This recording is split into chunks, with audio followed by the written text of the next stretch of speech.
एक आपका जनता में विरोध नहीं देखा जाता है कहीं भी, जैसे पिछली बार अभिनय जी चुनाव लड़े अभी जो 23 वाले, उनमें उनका विरोध हुआ, वैसे जनता ने आपका कभी विरोध नहीं किया। इसका क्या कारण है? आपसे बहुत प्रेम भी करती है जनता। मैं जब राजनीति में नहीं आया था तब लोग कहते थे कि आप के लिए कहीं भी हम घूमे पर कहीं आपकी आलोचना करने वाला नहीं मिला। तब मैंने 2 लोगों के नाम बताए। आप लगातार 3 बार जीते भाई, फिर बाद में आप क्या मंत्री भी थे राजस्थान सरकार में, फिर भी आपका टिकट क्या कारण, किस कारण से कटा? अब जो टिकट ले वो जानते कैसे कटवाया। अब जो आदमी था जो टिकट लेकर आया मेरी जगह, वो बोलने में इतना लच्छादार बातें, लोगों को इतना बेवकूफ़ बनाना करना। एक बार मेरी उसमें पेन में सही डाल दो, उसके बाद में क्या करते लोग आ गए चक्कर में। वो ठीक है जो हुआ। बाद में भी मैं ज्वाइन कर रहा था, उसके पहले उसने बहुत विरोध किया कि ज्वाइन नहीं करवाए। बाद में देख लिया उपाय नहीं है कुछ, तो उन्होंने कहा मैं दुपट्टा पहनाऊंगा। पहना तो तुम पहना, अपने तो किसी के प्रति भेद नहीं है कोई अच्छे। तो राठौर साहब से कैसे संबंध है? क्या उन्होंने आपका टिकट कटवाया था? नहीं, राठौर साहब क्या करता है, वो तो ऊपर से चलता करता है। ऐसे लोग है ना, कोई बोलते राठौर साहब ने कटाया, तो किसी का बोलते करते। हम वो जो हुआ वो ये सब गोपनीय बातें होती करती, ये बातें करते नहीं। तो मैं तो नहीं मानता हूँ। वसुंधरा जी को कमजोर करने के लिए आपका टिकट काटा गया? वसुंधरा जी कमजोर हो गई इसलिए आपका टिकट कट गया? नहीं, वसुंधरा जी का भी अकेलों का थोड़ी होता था, ये तो ऊपर तक रहता करता है ना सारा का सारा। अब वसुंधरा जी से तो अच्छे संबंध ही थे, राजेंद्र जी से भी अच्छे थे हमारे। तो किसी से हमारा ही तो, अगर कोई किसी से नाराजगी रहती तो एकमात्र ब्रह्मांड में आदमी यही था। उस आदमी ने इतने आरोप मेरे पर लगाए कि परमाणा जोड़ा कितने मेरे पास उनके वो वीडियो भरे पड़े। तो देख कर दूंगी आज कितना भी आदमी, चंदन भी बहुत ठंडा हो ज्यादा घसेंगे ने तो आग ऊपर की। एक जनता का कहना है कि देश के चुनाव में अगर अभिनय जी की जगह आपको रतनगढ़ से टिकट दिया जाता तो आप शायद चुनाव जीत जाते इस बार। लोग तो ऐसे ही करते, सुनते तो ऐसा ही, आप घर बैठे जीतते।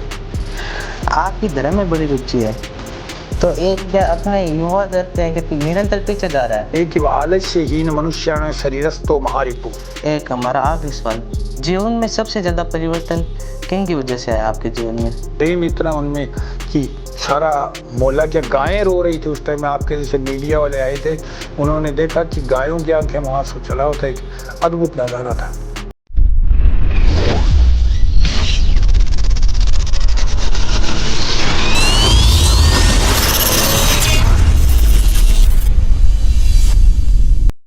नमस्कार, मैं प्रदीप शर्मा। आज हम आए हैं राजकुमार जी रिणवा के पास, जो रतनगढ़ से 3 बार विधायक रह चुके हैं और राजस्थान सरकार में मंत्री रह चुके हैं। बेहद ही सरल स्वभाव है, बेहद ही सुलझे हैं। आपका हमारे चैनल पे बहुत बहुत स्वागत है। नमस्कार। सबसे पहले तो मैं दी ट्रूथ चैनल के ओनर भाई प्रदीप को बहुत बहुत आशीर्वाद देता करता हूँ, उसका अभिनंदन करता हूँ। द ट्रूथ के नाम से, सत्य के नाम से इन्होंने चैनल शुरू किया है। भगवान प्रभु इन पर खूब कृपा करे। हम तो बचपन से ही 5वीं में एक दुआ पढ़ा था कि सांच बराबर तप नहीं, झूठ बराबर पाप, जहाँ के हृदय सांच है तहाँ के हृदय आप। और यही अपने जीवन में चेष्टा भी की है कि जहाँ तक संभव हो, लोग बोलते राजनीति में इतना सच नहीं बोलते, वो नहीं, मैं तो बोलता हूँ। जहाँ भी लोकेशन होती है, कोई मुझे पूछता है कहाँ है, पलसाना पहुँचा हूँ तो पलसाना ही बताता हूँ। लोग बोलते हैं कोई जाते कहाँ है, बताते कहाँ हूँ मैं, वो सब आर्टिफिशियल झूठ। क्यों एक झूठ ही 10 झूठ बुलवाता करता है। सत्य सत्य है, उसमें कोई नाटक की जरूरत नहीं है। तो जो नाम भी रखा है उसके लिए मैं इसको बहुत धन्यवाद देता हूँ कि बहुत ही सुंदर काम किया है। क्योंकि अगर देखा जाए तो 4 स्तंभ होते करते हैं, विधायिका, न्यायपालिका और कार्यपालिका। इन तीनों पर नियंत्रण एक प्रकार का मीडिया का ही रहता है। तो ये जो चैनल है इसमें बड़ी ताकत होती करती है। बेशक कि इसको हम ईमानदारी से और न्याय के तरीके से करें तो ये बहुत बड़ी बात हमारे लिए है। तो बहुत इसका धन्यवाद है। राजनीति में आया और राजनीति में आकर मैंने सुना है कि जो करोड़ोंपति लोग नहीं कर सकते हैं, जो अच्छे अच्छे संत नहीं काम कर सकते, वो परमात्मा ने कराने के लिए मुझे निमित्त बनाया। इतने अपने क्षेत्र की मैंने सेवा की, अपनी बढ़ाई नहीं करनी चाहिए, पर मन में एक आत्मस्वाभिमान होता करता है कि मुझे इस निमित्त समझा परमात्मा ने कि इतने काम, हजारों ट्यूबवेल, सड़कें, स्कूलें, कॉलेजें, मतलब किस किस तरह के काम बताएं। 3,500 ढाणियों में कनेक्शन योजना मेरी लाई हुई, सैकड़ी ट्यूबवेल छोटे छोटे। तो एक बहुत बड़ा काम प्रभु ने संसार में भेजा, निमित्त बनाया। मैं परमात्मा का बहुत आभारी हूँ कि उन्होंने मुझे निमित्त बनाया। फिर अब की बार मेरे साथ षड्यंत्र हुआ कर जो भी चक्कर हुआ, यहाँ से टिकट कट कर सरदार सर से मिली, एकदम टाइम पर मिली। सरदार सर बहुत बड़ा विधानसभा क्षेत्र था, टाइम बहुत कम मिला, नया आदमी था, कांग्रेस का गढ़ था सरदार सर, पार्टी में बगावत थी, तो सारे कारण मिल जाने के कारण मैं वहाँ से चुनाव हार गया। मैं एक बार तो सोचा कि चलो अपने बैठे अपने माड़ा फेरते, फिर मैंने सोचा कि संतों ने एक ही बात कही है कि परमार्थ से बड़ा कोई धर्म नहीं है। 18 पुराण, 4 वेद और 6 शास्त्रों का निचोड़ है, परोपकारम पुण्यायम पापायम परपीड़नम। तो मैंने सोचा इससे बढ़िया क्या मौका मिल सकता है।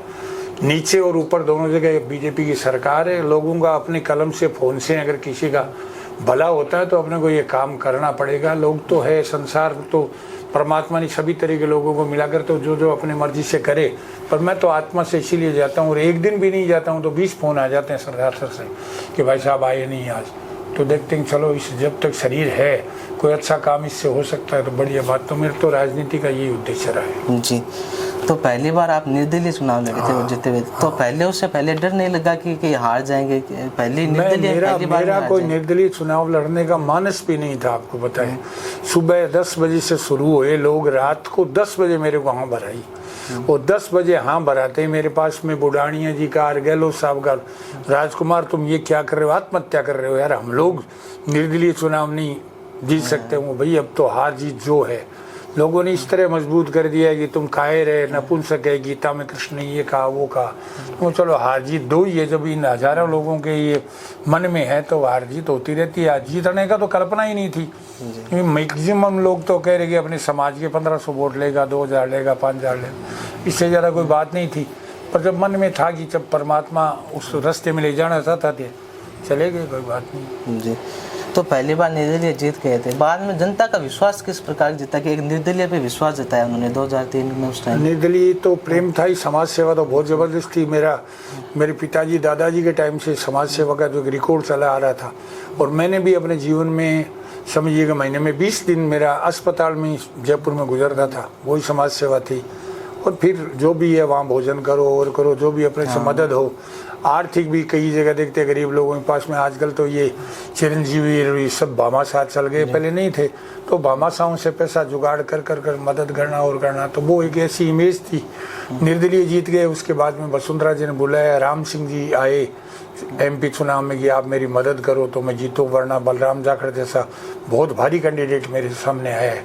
वसुंधरा जी ने कहा कि आपकी कोई मांग है तो बताओ। मेरी मांग तो यही है कि मैं बहुत ऋणी हूँ जनता का, उन्होंने निर्दलीय मेरे को उप मुख्यमंत्री के सामने जिताया है, मेरा जनता का काम नहीं रुकना चाहिए। तो उन्होंने कहा कि आपका कोई काम रोके तो मेरे को बताइएगा। वास्तव में उन्होंने इतना काम किया।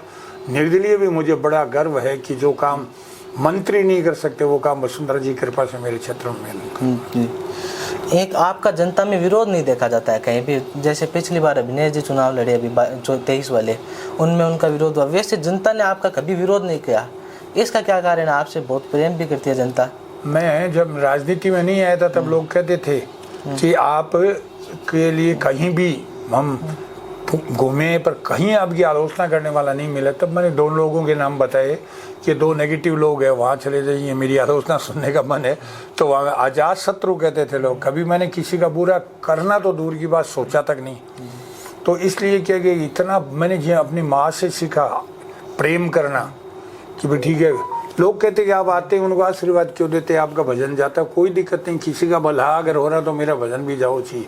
तो माँ भी ऐसे आशीर्वाद देती थी, प्रेम करती थी। मैंने देखा तो गायें, पशु पक्षी भी इतना प्रेम करते। तो वो जो प्रेम शब्द मैंने सीखा माँ से, वो मैंने जहाँ जिसको डेवलप करना था, उसको जितना ब्रॉड करना था मैंने बढ़ाया। उसका प्रतिफल मिला कि निर्दलीय एक आदमी जो कभी वार्ड का चुनाव, पंच का चुनाव उसको लोगों ने बनाया, उसका मुझे मनुष्य जन्म लेकर जो भी सेवा का काम मुझे करना था, मैं एंकर नहीं बल्कि कह सकता हूँ विश्वास से कि शायद 15 वर्ष मेरी जनता ने मुझे जिताया, तो शायद कोई आदमी कंप्लेन करने वाला नहीं मिलेगा कि हमारी ये मांग वो पूरी नहीं की। इतना बड़ा काम रेल लाइन हटाने तक का लोग मजाक उड़ाते थे कि कोई आदमी का ट्रांसफ़र करना है क्या, रेल कभी चेंज हुई है कि आज तक जोधपुर बीकानेर तक में नहीं है। पर परमात्मा मेरे साथ बाबा हर टाइम रहता है, वो मेरी हर टाइम मदद करता है और मेरे काम सारे सफल करता है। आप लगातार 3 बार जीते, फिर पार्टी में आप क्या मंत्री भी थे राजस्थान सरकार में, फिर भी आपका टिकट क्या कारण, किस कारण से कटा? टिकट तो उस टाइम में मुझे दे रहे थे सरदार सरगा। अब जो टिकट लाया वो ही जानते कैसे कटवाया, वो तो बातें एक ही पार्टी के होने के चलते बताते नहीं है। ब्राई जो लोग समझदार है वो लोग जानते किस तरह से कटा था। मेरे को फिर वसुंधरा जी ने बोला कि आप सरदार सर से सीएम सम्मान्य मुख्यमंत्री जी मांगो। मैं तो नहीं जाऊंगा, भंवरलाल जी से मेरे बहुत संबंध अच्छे थे, उन्हें मैं चाचा जी बोल कर मैं नहीं जाऊंगा करूंगा। पर फिर क्या है, बहुत लोग पीछे पड़ गए कर गए कि आपको के साथ इतना बड़ा अन्याय हुआ है, आपकी टिकट काटी है 15 बरस तक, आप जनता काटते हार जाते तो बात अलग है। आप तो पहला चुनाव 1600 से जीते, दूसरा 16,000 से जीते, तीसरा 26,000 से जीते, कंटिन्यू आप जीत रहे हैं कर रहे हैं, उसके बाद में आपके साथ अन्याय हो रहा है। तो कहा है हमारे वेदों के अंदर में कि अन्याय करने से अन्याय सहने वाला ज़्यादा पापी होता है। तो आपको विरोध करना चाहिए, हार जाएंगे तो हार जाएंगे, निर्दलीय कोई दिक्कत नहीं है। अब जो आदमी था जो टिकट लेकर आए मेरी जगह, वो बोलने में इतना लच्छादार बातें, लोगों को इतना बेवकूफ़ बनाना करना, एक बार मेरी उसमें पेन में स्याही डाल दो, उसके बाद में क्या करते लोग आ गए चक्कर में। वो ठीक है जो हुआ, अब क्या कहना है, मैं तो उसकी आलोचना भी नहीं करता। पर अभी 2-4 जगह मैंने सुना है कि छापरमेर वो इधर में मेरी बनाई हुई सड़क को सुदृढ़ीकरण कर रहा था, उसके लिए लोगों ने मेरे वो वीडियो भेजे, उसमें कहा कि आपके मंत्री नहीं, आपके 10 से रोड बंद करवाई। इससे बड़ा कोई कलंक नहीं लगा सकता। पर कितनी घटिया बातें हैं, मैं तो नहीं करता, पर ऐसी बात आती तो 1-2 बात का जवाब देना भी चाहिए। युग ऐसा है कि अगर आदमी खाली सुन लेगा नहीं तो लोग मान भी लेंगे कि शायद ये सत्य कह रहे हैं, इसलिए कोई 1-2 बात। आप निर्दलीय चुनाव लड़े, चुनाव में पार्टी के बड़े नेताओं से, दिग्गज नेताओं से कॉल नहीं आया कि भाई इस बार बैठ जाओ या अगली बार आपको वापस टिकट दे देंगे रतनगढ़ से? भजनलाल जी का ही फोन आया था मेरे पास में, तो मैंने तो उस टाइम में ये महामंत्री थे, उन्होंने कहा यार राजकुमार जी आपके साथ अच्छा नहीं हो रही है, तो आप मगो यार अब तो जो भी है कोई बात नहीं है। फिर क्या है कि सरदार सर का चुनाव लड़े नहीं थे, जो सरदार का चुनाव आया उस टाइम में कहने लगे कि आप पार्टी में फिर आओ। मैंने कहा मैं अब 7-10 दिन में, मेरे को सतीश जी पूनिया ने बुलाया कि पार्टी का आदेश है आपको पार्टी ज्वाइन करनी है परसों, तो मुझे करवा दो, इतनी है। पर अब मैं कोई मदद नहीं कर सकूँगा, 8-10 दिन में मैं क्या करूँगा, इतना बड़ा क्षेत्र है। पर पार्टी का आदेश है आपको ज्वाइन करनी, तुम करा लो। बोलनी नहीं, वहाँ करनी है दम खम के साथ के। तो फिर काफ़ी लोग गए थे, बहुत ज़बरदस्त इंटरव्यू हुई थी। अब हो जाता है जैसे प्रभु जो करता है सो बढ़िया करता है। तो ये कांग्रेस, आप 18 चुनाव के बाद कांग्रेस ज्वाइन की, वापस बीजेपी में, इसके क्या कारण रहे, ज़्यादा ये फेरबदल हुआ? वो बीजेपी के बाद में कांग्रेस में तो क्या है कि कुछ कांग्रेस के लोग आ गए थे, गहलोत साहब से भी बहुत अच्छे संबंध है, तो उन्होंने इतना किया कि आपके साथ में इन्होंने नहीं किया, आप हमारे साथ में आओ, आपके लिए बहुत बढ़िया रहेगा और रहेगा। एक मन में आक्रोश था कि भी अपने कोई कि जिन लोगों को हमने 3-3, 4-4 बार जी जान लगा कर जिताया, उन लोगों ने हमारी टिकट कटने के मामले में बिल्कुल भी मदद नहीं की, तो मन में पीड़ा भी थी।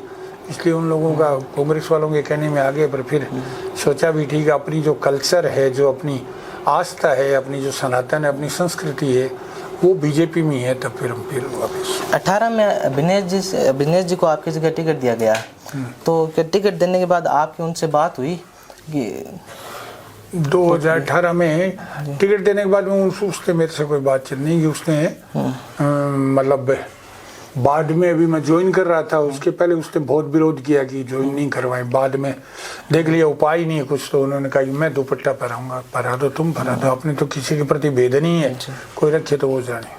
एक ये भी लोगों का कहना है कि आपने पुष्पाराम जी के 18 के चुनाव में मदद भी की थी थोड़ी बहुत। ना, मैं तो 2018 में खुद लड़ा था चुनाव, नहीं, मैं तो ले तो उनको थोड़ा जिता दो। नहीं, वो अगर नहीं खड़े, उन्होंने सूचना मेरे पास में इस तरह की आई थी कि वो पुष्पाराम जी नहीं खड़े होंगे, आप खड़े हो जाए, जीत जाएंगे। बाद में राजनीति तो षड्यंत्रों का गढ़ है ना, राजनीति में तो ऐसे ही होता है। मेरे को भी उन्होंने कहा फॉर्म भरा है, उठा लेंगे, कर लेंगे, पर जो ठीक है होना होता है ना, वो होता करता है, कोई बात नहीं। राठौड़ साहब से कैसे संबंध है, क्या उन्होंने आपका टिकट कटवाया था? नहीं, राठौड़ साहब क्या कटाएंगे, वो तो ऊपर से चलता करता है, ऐसे लोग हैं ना, कोई बोलते राठौड़ साहब ने कटाया, कोई किसी का बोलते करते। अब वो जो हुआ वो ये सब गोपनीय बातें होती करती, ये बातें करते नहीं है, तो मैं तो नहीं मानता हूँ कि उन्होंने कटाया। आप सरदार से चले गए, अगली बार शायद उन्हीं से टिकट मिलेगा। नहीं, ये तो मेरा तो कोई खास मानस भी नहीं है, देखिए चुनाव लड़ने का। और अब की बार तो किसी को कुछ पता नहीं क्या होगा, 2026 में परिसीमन होगा, तो 2026 के परिसीमन में कोई बोलते विदासर राजलेसर होगा, ये अलग हो जाएगा, कोई वहाँ बानीपुरा अलग कर रहे हैं, कोई उसको भालेरी को अलग कर रहा है, कई तो ऐसी की सीट की भी हो सकती कुछ ऐसी की सीट भी हो सकती है, महिला भी हो सकती है। अरे मेरा कोई मानस भी नहीं है अब कि भी ठीक है, अपना तो यही है, कर्म करते रहो। अभी तो 4 साल 3.5 साल में बाद में क्या राजा प्रजा होगी, जिएंगे एक मरेंगे। अपने तो यही है कि अभी है समय अपना, ऊपर नीचे सरकार है, अपने फोन से लिखित में किसी का भला हो तो अपने को करना चाहिए। वसुंधरा जी को कमजोर करने के लिए आपका टिकट काटा गया, वसुंधरा जी कमजोर हो गई इसलिए आपका टिकट कट गया? नहीं, वसुंधरा जी का भी अकेलों का थोड़ी होता था, ये तो ऊपर तक रहता करता है ना सारा का सारा। अब वसुंधरा जी से तो अच्छे संबंध थे ही थे, राजेंद्र जी से भी अच्छे थे हमारे, तो किसी से हमारा ही तो अगर कोई किसी से नाराजगी रहती तो एकमात्र ब्रह्मांड में आदमी यही था जिसने हमारी टिकट कटाई। क्योंकि मेरा तो जो जीवन का लक्ष्य था कि 4 चुनाव लड़ना है, 4 जीतना है, फिर अपनी समाज सेवा करनी है। तो उन्होंने मेरा कैरियर ये जो भी है तो कोई बात नहीं है, तो उसमें जरूर पीड़ा थी, वो भी पीड़ा मेरे को नहीं है। उस आदमी ने इतने आरोप मेरे पर लगाए कि परमाणा जोड़ा खा गए हैं, कितने मेरे पास उनके वो वीडियो भरे पड़े, वो देख करके भी आज कितना भी आदमी चंदन भी बहुत ठंडा होगा, ज़्यादा घसेंगे ने तो आग उपड़ती करती है। तो इतने आरोप उन्होंने मेरे पे कलंक लगाए ने, इसके चलते मन में पीड़ा थी और कोई बात नहीं। एक जनता का कहना है कि 23 के चुनाव में अगर अभिनेश जी की जगह आपको रतनगढ़ से टिकट दिया जाता तो आप शायद चुनाव जीत जाते इस बार। लोग तो ऐसे ही कहते, सुनते तो ऐसा ही, आप घर बैठे जीतते। नहीं, आपको क्या लग रहा है जीत? लोग कहते, मेरे को तो क्या, लोग यही कहते करते कि अगर आपको टिकट मिलती घर बैठे जीतते। जी हाँ। आपकी धर्म में बड़ी रुचि है, तो ये पहली बार कैसे पड़ी कि धर्म की ओर बड़ा झुकाव? पूजा पाठ में भी बहुत ध्यान रहता है आपका। ये जीवन का सत्य यही है, मनुष्य जन्म का जो है, अगर कोई अच्छे संतों की अच्छी संगति में जाता है तो उसे पता लगेगा कि मनुष्य जन्म का एकमात्र उद्देश्य ही परमात्मा प्राप्ति करनी है, और तो दुनियादारी तो चलती रहेगी। एकमात्र एक और कोई 84 योनियों में परमात्मा को प्राप्त नहीं कर सकता। केवल मनुष्य जन्म ऐसा, देवता तरसते हैं कि हमें मनुष्य जन्म मिले तो हम पुण्य कर सके। देवता केवल पुण्य और भजन का आनंद लेते हैं, कर नहीं सकते हैं। केवल मनुष्य जन्म में ही हम परमात्मा को प्राप्त कर सकते हैं। तो हमें उद्यम करना चाहिए, कि जिज्ञासु बनना चाहिए, प्रयास करना चाहिए कि कैसे हम अपना जो मनुष्य जीवन लेने का परम उद्देश्य है वो प्राप्त करें। राम सुखदास जी कहते थे, अरे मनुष्य तुम देवता बन सकते हो, पर अगर देवता भी नहीं बनो तो कम से कम अधोगति में तो मत चलना, कीड़े मकोड़े तो नहीं बनना, वापिस मनुष्य तो बनना। तो वो प्रयास में कि कम से कम देवता बन सके तो बढ़िया, नहीं तो कम से कम अधोगति में तो नहीं चले जाए, वो प्रयास रहता है। पहले के जीवन में और राजनीतिक में आने के बाद जीवन में क्या परिवर्तन हुए? धार्मिक में उसमें क्या परिवर्तन? व्यस्तता बढ़ गई और तो कोई बात नहीं। धार्मिक तो मैं अभी भी, मेरा कोई स्पीच भी आपको मिलेगा ना तो उसमें राजनीतिक बातें नहीं मिलेगी आपको, धार्मिक बातें मिलेगी करेगी। मेरा यही प्रयास रहता है और यही समझाता हूँ मैं राजनीतिक लोगों को कि ये जो इंद्र की गद्दी मिल रही है इसका सदुपयोग करो। आज तुम्हारे पास में कल, मैं तो, मेरे को तो मंत्री था तब भी राजू भाई जी कहते थे, और मैं नहीं चाहता कि आज मंत्री हूँ कल नहीं हूँ, पर राजू भाई जी मरूंगा तब तक रहूंगा जी। तो एक क्या, वैसे तो आप बेहद ही शांत रहते हैं, सरल रहते हैं, पर 7 साल पहले आपका एक वीडियो था, एक भाषण था जिसमें आप राष्ट्र के लिए बात कर रहे थे, जिसमें आप कह रहे थे इन कम्युनिस्ट नेताओं को क्या मार देना चाहिए 5 मिनट में। वो क्या मामला था? मामला था उस टाइम में एक जगह गए थे, वहाँ 3 शहीद हुए थे। वहां गया तो मैं देख रहा था उसकी बहनें, पत्नी, माँ जो रो रही थी, तो मन विकल हो गया कर गया। तब मैंने कहा ये जो आतंकवादी, ये जो देशद्रोही लोग हैं, ये जो यहाँ पर स्लीपर सेल है, इस तरह के लोगों को नेस्तनाबूद कर देना चाहिए। जो राष्ट्र में रहते हैं, वहाँ का खाते हैं, वहाँ का पीते हैं, उसके साथ गद्दारी करते हैं, ऐसे तरह के लोगों को हमारी वेदों में लिखा है, उन दुष्ट आदमियों को शरीर से बाहर निकाल दो, जो कर रहे हैं अभी योगी जी भी कर रहे हैं। क्योंकि जब तक हम सब कुछ उनका कर रहे हैं उसके बाद में कोई फर्क नहीं है। तो ये जो नुगरे लोग हैं ना, ये जो जिस धरती पर जन्म लेते हैं, जहाँ खाते हैं, पालन करते हैं, काम करते हैं, ऐशो आराम करते हैं, उस धरती माँ के साथ गद्दारी करते हैं, ऐसे लोगों को यहाँ संसार में रहने का हक नहीं है जी। तो उनका विरोध होना ही करना चाहिए। जब जो हमारे जो सैनिक है, जो 50 डिग्री टेम्परेचर में बॉर्डर पर रहते हैं, जो माइनस में जो बॉर्डर पर रहते हैं, उन लोगों को इस तरह से मारते हैं। ये हमारे एक जनरल ने कहा था कि हम 2 मोर्चों पर लड़ते हैं, चीन और पाकिस्तान के बॉर्डर पर, आधा हिंदुस्तान के अंदर में इंटरनल ताकते हैं, तो 2 तो समझ में आता है, पर ये जो देशद्रोही है ये सबसे बड़ा है। जब तक इस तरह से सरकार नहीं इन पर नकेल नहीं कसेगी ने तब तक हिंदुस्तान का होना नहीं है। भला बहुत बड़ी बात है, वोटों की राजनीति के चलते हमारा देश बहुत गड़बड़ा गया है। ये बहुत बड़ा दुर्भाग्य है। क्या क्या बोल रहे हैं डेली नेताओं, सोचते हैं जातिवाद, देशद्रोह, वोटों की राजनीति। इस वोटों की राजनीति के लिए कुछ करना पड़ेगा सरकार को। सेना से भी सबूत मांगे जाते हैं कई बार। हाँ बताइए।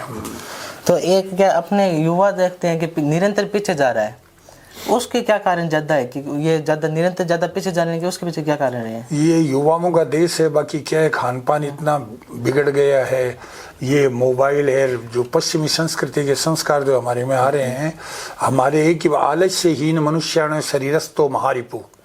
तो सबसे बड़ा हमारे जो धर्मशास्त्रों में आता है कि आलस्यहीन मनुष्याण शरीरस्थो महारिपु, आलस्य मनुष्य का सबसे बड़ा दुश्मन है।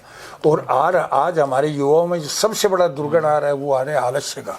ये बहुत बड़े बैठे रहते हैं दिन भर मोबाइल देखना करना, मतलब कोई रचनात्मक जो चीज़ें हैं उनकी तरफ बहुत कम है। सरकार भी पूरा प्रयास कर रही है, उन्हें स्टार्टअप और दुनिया भर की व्यवस्था है, वो एक लिमिटेड भाग्य बनाना चाहते हैं, हमें नौकरी मिल जाए। अरे नौकरी क्या मिल जाए, अपना काम करो ना, हजारों तरह का नौकरी से 100 गुना ज़्यादा कमाओगे।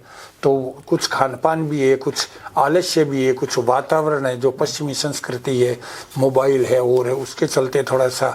और ये उम्र है वो भी रिस्क की उम्र रहती है, टीनेज रहती है, उस पर थोड़ा ध्यान गाइडलाइन थोड़ी मिल जाए कर दे तो सही हो जाए। एक हमारा आखिरी सवाल, जीवन में सबसे ज्यादा परिवर्तन किन की वजह से आया आपके जीवन में? जीवन में परिवर्तन मेरे तो माँ ही थी। माँ ही मेरे तो संस्कार निर्माण करने वाली थी। उसने ही हमें, मेरे को तो जिस टाइम में मैं छोटा ही था, पिता की डेथ होने से अपना पति मर रहा है, उससे ज़्यादा वो मेरे छाती पर हाथ, सिर पर हाथ रख रखे कि मैं हूँ तेरे पिता और माँ। तो मतलब उसी ने मेरे को तो निर्माण किया। कितने कितने संघर्षों में, कितनी गरीबी से उठकर संघर्ष कर कर उनका जब जीवन सुनते करते हैं तो दंग रह जाते हैं। तो कितनी मेहनत, वो सुबह 4 बजे उठकर गनेड़ियों कुएं से पानी लाना, गायें दूनी, भूंगरा करना, गंवार पालन करना, उसके बाद में 7 किलोमीटर खाना बनाकर ले जाना, काम करने वालों के लिए खेत जाना, दिन भर खेत में काम करना, फिर जटाबड़ी लेकर रात को आना करना। तो इतना जीवन में संघर्ष किए वो आदर्श थे हमारे, प्रेम इतना उनमें कि सारा मोहल्ला, क्या गायें रो रही थी उस टाइम में। आपके जैसे मीडिया वाले आए थे, उन्होंने देखा कि गायों की आंखें में आंसू चला होता, एक अद्भुत नज़ारा था। संत थे आप भी, वैसे गरज संत ही हैं। आपने हमें समय दिया, इसके लिए बहुत बहुत धन्यवाद। जय हिंद, जय भारत, जय